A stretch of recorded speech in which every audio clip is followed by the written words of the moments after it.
Hello everyone, today we have new video review and this time we're gonna check fresh release from Eduard. That's a 1/48 scale kit which contains two BF109G and as you can see it is named as Mersu. So the BF10G in Finland. But first, as usual, let me remind you that we are still gathering money for the new camera and you can help us by pressing the donate button on our website. It is done via PayPal and it should come handy for us because we will be able to get the new camera for better video reviews. So as I said before, this is a limited edition kit which copies, or let's say lets us copy BF109G in Finland.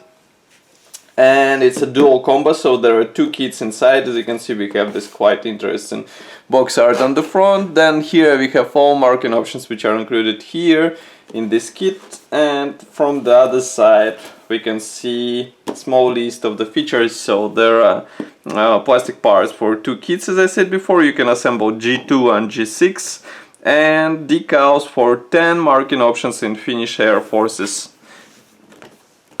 aircrafts.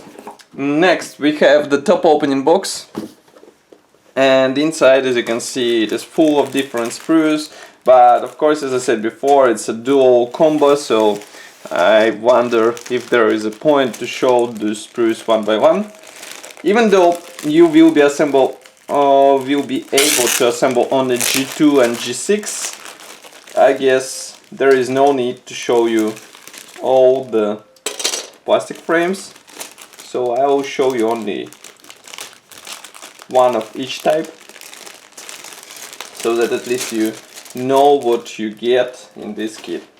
First we have plastic bag with these sprues. As you can see here, we have the first sprue with wing parts, and then there is another one with fuselage parts, but I will show it a bit later. Parts division is typical. Also those are the same parts as what we saw in G6, the new release, let's say revision of this plastic. So we have wing edges acting as a guidance for the bottom part of the wing. Also we have some position pins. All wing mechanization parts are separate. The same can be said about wheel wells and also about air intakes. And more or less molding quality is quite nice, and you can see that detailing also looks good. That's a 1/48 scale, and still we have recessed panel lines and riveting, so it's really nice. And I would say agree or confirm that fitment of all those parts is really good and you won't have any problem with that. Here we have two fuselage cups. As you can see, both are molded together with top cooling parts, so you will have to let's say sand it a bit, but side air intake is separate. Of course, exhausts are also separate, and inside we have minor cockpit detailing, which should be detailed with separately molded plastic parts, and there are also some PE parts included into this kit. Of course, nobody stops you from getting the full-scale resin set from the same manufacturer, and then you have really detailed aircraft cockpit. Here you can see closer detailing, outer detailing of all those external parts. We have recessed panel lines and riveting, and they look really nice. And of course they will look even better after some careful pre-shading and washings applied. Then we have two absolutely identical transparent plastic sprues. Again, I will show you only one because they are identical, as I said before. Here we have canopy parts and some minor interior parts, for example fuel line, target sight, and also rear armor wall. But molding quality looks really good. That's a limited edition kit, so masks should be included and you won't have to spend your time while trying to cut all those segments. Of course, again, you will be able to replicate open cabin on your aircraft, so no worries. It should be easy to assemble those parts and to have nice result without spending your time on cutting masks. Next, I'm opening another plastic bag. Here we have large plastic frames, which are full of different small items for external and internal detailing. So the first one is here. Here we have mostly external elements. I will zoom out so that you can see them all. So here we have wing mechanization, air intakes, also separate ailerons, rudders here. As you can see, there are plenty of different versions. Fuel tank, antennas, everything is here. Note that air intake on the cowling will have to be assembled out of two halves, so be careful while gluing them together. And of course take your time and sand them in order to avoid gaps on such visible spot. But otherwise molding quality looks fine. And next I will show you the second plastic sprue from the same, let's say, set. And this one is more concerned with internal elements. Why? Because here we have the cockpit floor. Also we have here two types of the dashboard. What else? Here are some cockpit elements, and that's pretty much all. All other elements will have to be used outside. Several types of tires, several types of propeller, also another type of fuel tank, bombs, several types of parts for wheel wells. Everything is here, and everything should be easy to glue together, so you won't have to waste your time while trying to get a proper fitment between this or that element. You just glue them together and you can be sure that they will be fine.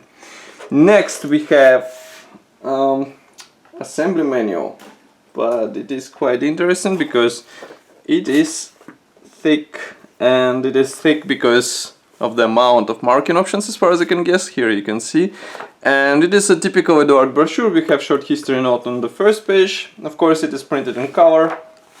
Here we have parts map. Note that many elements still won't be used, even though here you can replicate two versions. Here you can see assembly manual stars for G2 version, so be careful, do not confuse it with G6. And we saw fuselage cups for G2 version.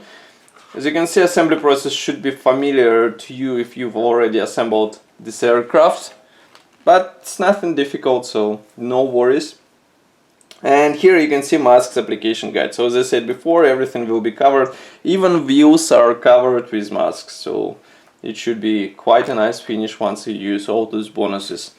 Here we have assembly manual for G6 version. And as you can see, process is approximately the same, but here you can see the separate cowling panel. Also we have some differences on the wing parts, but otherwise it's pretty much the same. Here you can see masks for position lights, which is also nice inclusion, even though these elements are not replicated with transparent parts. And last steps involve outer cannons, antennas, and again masks application guide. Again we have masks for wheels, and note that there is also mask for internal armor shield, which is installed in the cockpit. And then we have marking guides profiles. As you remember, there are 10 versions available. Paint numbers are given in Gunzi designations. These are typical for Eduard, but also we have RLM number designations, so you can choose some other paint manufacturer if you would prefer to. And as you can see, these marking options are quite interesting. I mean, they're not usual for BF109, and I think they will look unusual on assembled model. Here you can see stenciling guide, which is also a must for 1/48 scale aircraft, so take your time and apply them all. I'm not sure why. As you can see, one of the marking options will have its own stenciling guide, only one marking option. And here you can see G2, and here is the G6. So be careful, check all the small let's say notes in order not to avoid the proper modification for your marking option. Next we have separate plastic bag with masks, and just give me a second to place assembly manual somewhere. And here are masks. These are typical yellow stickers which are pre-cut, and as you saw, they will be used for wheels, they will be used for position lights on the aircraft, so no worries. And those masks should make painting process easier. Next, why I'm a bit confused, because there are two types of PE threads. Both are pre-painted. but one is marked as a G2 version and another one is marked as a G6 version. This one is G2, and as you can see the main difference is here, but all other cockpit parts are approximately the same. So I will show you the G6 version, and you can check photos of them both in our review article.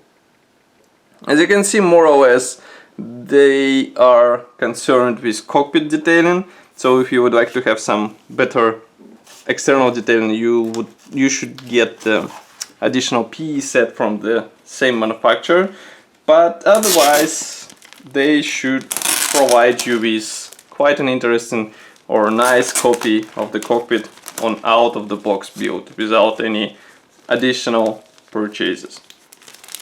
Next, I'm opening another plastic bag. That's the last plastic bag. I'm a bit struggling with removing this huge decal sheet, but give me a second and we will do it. It is approximately A4 size, but as you remember there are 10 marking options, so it's not surprising, I would say, but still quite impressive. And here it is. It is printed in cartograph, and here we have all necessary symbols for all those marking options included into this kit. Note that also we have here the special symbols or special decals for the dashboard, so in case you don't like to use or don't want to use PE parts on your aircraft, you can use those decals. They also look fine, but of course they can't be compared with PE parts. Otherwise, printing quality is really nice. Note that here we have whole tail section printed out like this, and I don't see MT508. No, here it is. So I hope it is provided for those who would like to replicate this checkered finish with masks, of course, because we can all agree that professionals will be doing it with masks, and there is no argument to this because it will look more realistic. And then we have the small decal sheet. Those are typical Eduard stencils. They're printed in Eduard, so quality is quite nice and they should be easy to apply as well. Once again, I will repeat myself, take your time and apply all the stencils and you will be surprised with final result. It's really worth it, and it's really worth investing your time in this. So that's all for this kit. I don't see any other additional bonuses in the box. That's quite an interesting limited edition, which is already available from official website. And of course, Finland BF109Gs are not that often seen on the exhibitions, so you can replicate them and have something unusual in your collection or on exhibition. But of course, I will be happy to hear your opinion about this kit, so you can write it here in the comment section below. If you like this video, press the like button and subscribe to our YouTube channel, and I will see you in the next video review as usual. Bye!